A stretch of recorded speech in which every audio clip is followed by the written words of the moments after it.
Holy crap! This guy's pissed! And I'm a con man for giving my opinion?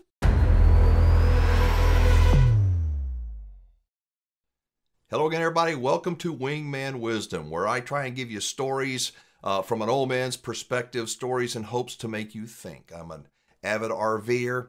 I love nature. I love the outdoors. I love camping. I love most of the people that do it. And I've had lots and lots of life experiences, probably as you have. But Wingman Wisdom is all about sharing my experiences and my views. Not that they're correct. They just happen to be mine, in hopes that when you come to making a decision, or when you look at things in your life, you can go, huh. You might think about things just a little bit differently. Help you make better decisions. So today I'm going to talk about RVing. And RVing, I've got a guy that thinks I'm a con man. I'm going to tell you, I'm going to read you his email, and he says I am a con man. And I wonder who's trying to con who. But I want to start out by saying I did a video recently called How a Good Deal Can Go Very Bad. And a link to that video is below. One of the comments I got was somebody said that inventory levels are not going down. Inventory levels are going up. I need to clarify. What I meant by that was inventory levels at the grocery store. Dairy products, meat products, chicken, things like that. Inventory levels are going down. We have serious supply chain issues. When it comes to RVs, just the opposite. Every dealer I know, every one of them is up to the gills with inventory. They got more inventory than they know what to do with, and they're worried about it, and they should be. Which leads me to the next thing I want to tell you. I'm working on a story.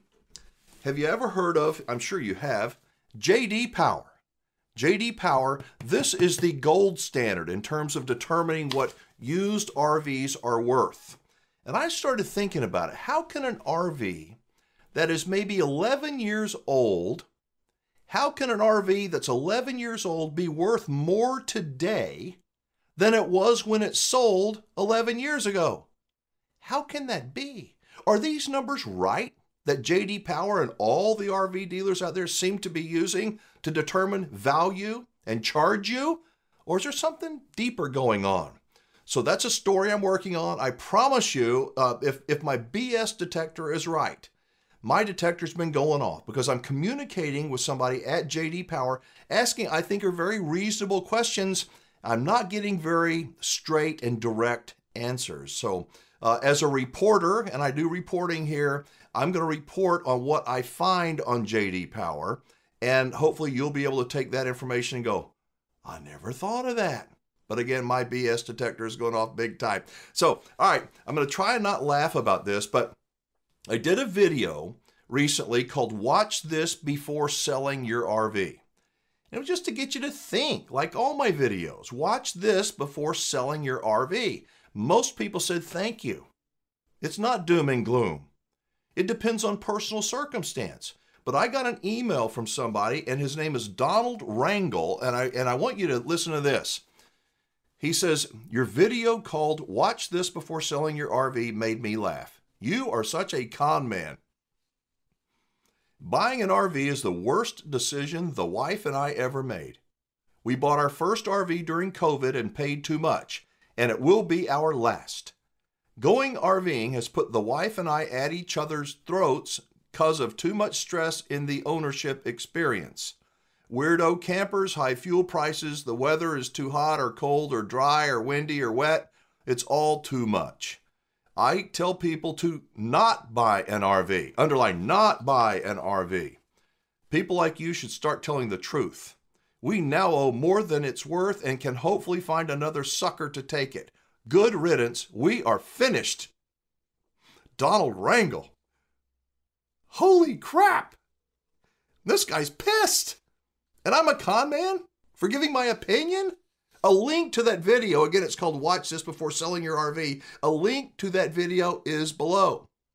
Mr. Rangel, respectfully, you bought your RV. I didn't buy it. I don't even know you. You have to take responsibility for your actions. Did you pay too much? Maybe. A lot of people do. You bought during COVID. You could have been caught up in all the, the excitement. Yay, we got to have it now. Those days are over. And a lot of people are waking up and it's like a bad hangover. Like you, Mr. Wrangle, you're going, oh, I think it's terrible. In terms of you and your wife at each other's throats, that concerns me. That is not good. Camping and RVing is not for everybody. It's not. Most people kind of like it most of the time, but it's not for everybody. It's a strain. Camping and RVing can be a strain on relationships, but that strain can also bring people together. I'm sorry that it did not do that for you, Mr. Wrangle. I really mean that. As I said, RVing's not for everybody, and RV people like Donald Wrangle are not the norm. They are not. Under the same video that Mr. Wrangle sent me that email about, here's what somebody else wrote.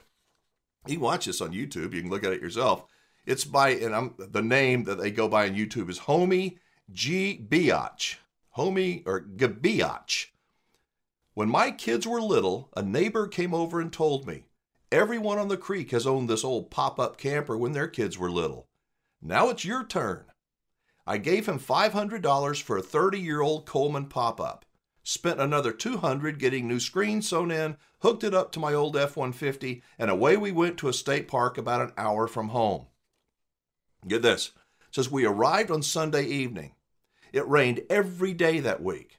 By Thursday, Mama was having a nervous breakdown. Everything we bought was covered in red mud. So we loaded up the troops, went to a small town, ate pizza, and Mom visited the coin laundry. When we left the park, both kids cried almost the whole way home. After that, you could walk in the house and say, quote, it's camper time, and they'd start screaming and be in the truck ready to go in 5 minutes. He finishes by saying, those kids are long gone, but the memories remain of great times and camping. To me, and I think to a lot of people, some of the greatest memories we have, some of the very best, the most fond memories that we have are when things didn't go as planned. When somehow, some way, life put this obstacle in front of us. It could be a flat tire. It could be, you name it, any number of disasters that at the time, it's like, oh my God, this is terrible. But as you reflect on it, don't you go, wow, I thought it was going to be so bad, but it turned out to be good, a memorable thing. Can you imagine how boring it would be if you planned everything out and everything went perfectly, just as you thought it was gonna, just perfect? I don't think that's doesn't make for very good memories right there. Good RVers, at least in my view, long-term people who are good and happy campers, good RVers, happy campers, are people that are resilient. They can take those bumps in the road. They welcome those bumps in the road. They're not looking for them, but when it happens, they don't freak out over it. They don't jump on each other like that. They don't fight like that. They go, okay, this is a problem. This is an issue. Let's take a deep breath and figure out how we're going to get around this and enrich our lives and get our relationship closer. That's what good RVers do because they're resilient people. I'm not saying that all people who don't RV are not resilient. I'm not saying that all RVers are resilient. I'm saying that RVers have to expect a bump in the road, lots of bumps in the road. It's all part of life. My best advice is if you haven't bought an RV, don't go out and just buy one. Now, the RV industry will say, I want you to go out and buy it. $5 a day. Camping has never been more affordable. Wrong. I say it's wrong. You think you're going to buy a decent camper for $5 a day from Camping World? Seriously? And they're going to finance it for $5 a day, $5 a day, like you see 1,000 times on the TV commercials. What are you going to do? You're going to not insure it? Where are you going to park it? You have to store it. You're going to have to maintain it. I'm telling you that $5 a day camper is going to fall apart if you don't maintain it. And you're going to have to maintain it more than you would a more expensive camper. $5 a day is probably really more like, even on a cheap camper, more like $15 a day. Oh, you're going to go camping? That's going to cost you more money. So camping is it's more affordable than ever. If you kind of look at this and don't look at the big picture, yes, that's true. I got bad news. Camping World, I'm telling you, the first-time buyer, the family, the young couple that goes, we want an RV. We're going to $5 a day. They're gone. Those people have already bought a camper. You already put it to them. You did during the COVID. What I see those ads as doing is that they are making people go, you know, wow, RVing, really? It's cheap? It's never been more affordable? And you go in and you're not going to look at a $5 a day camper. You're going to look at a $30 a day camper, plus all the expenses and add-ons that they can get to it. It's a way to get people in the door. So who do you think you relate most to? Do you relate more to the guy, Mr. Wrangle, that wrote to me that says that I'm a con man and RVing is terrible? Or more with homie Biatch, who seems to welcome the bumps in the road and thinks that those bumps make life and can make life a whole lot sweeter? Let me know. Drop a comment below which one you can relate to more. Finally, I want to say that I hate seeing people. I hate getting emails and seeing people that just hate camping and RVing. I hate it. It's not good for the industry. It's very, very negative. And I will say that RVing is not for everybody. My fear, my worry, my concern for the industry is that we're going to be seeing more of these Mr. Wrangles in the future, not less, more of them.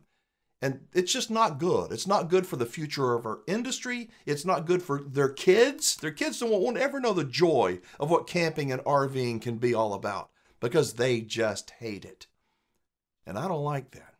But let me know what you think. I mean, we can't fix everybody. I'm just trying to give you some things to think about. Finally, remember, I'm doing a story on this J.D. Power thing and how they come up with the values of used RVs. And my BS detector is going off. I'd like you to look for that soon.